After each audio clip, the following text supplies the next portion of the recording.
The lines are sharply defined. The East-West struggle embraces the fate of Cuba. And here in East Berlin, the red propaganda machine is in high gear to show support of Castro's leftist government. Elsewhere, the cries are loud and clear for the cause of democracy. Cuban exiles in Miami graphically make known their sentiments in the new war of Cuban liberation.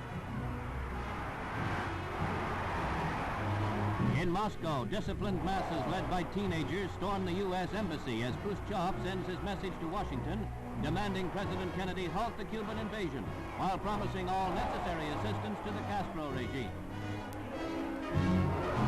Mr. Kennedy replies, the U.S. won't tolerate outside military intervention in Cuba.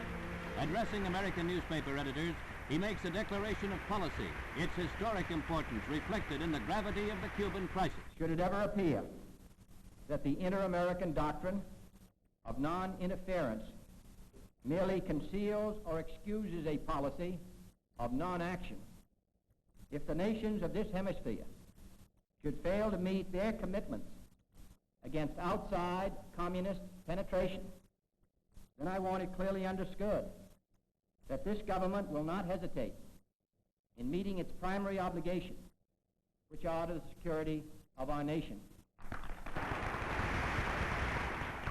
Should that time ever come, we do not intend to be lectured on intervention by those whose character was stamped for all time on the bloody streets of Budapest.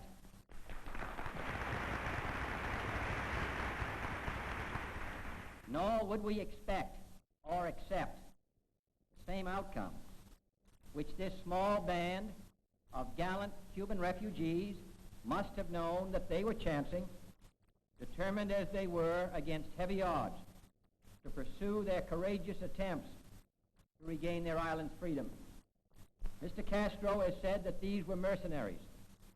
According to press reports, the final message to be relayed from the refugee forces on the beach came from the rebel commander when asked if he wished to be evacuated.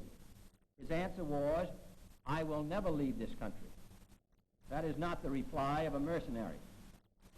He has gone now to join in the mountains countless other guerrilla fighters who are equally determined that the dedication of those who gave their lives shall not be forgotten, and that Cuba must not be abandoned to the communists. And we do not intend to abandon it either.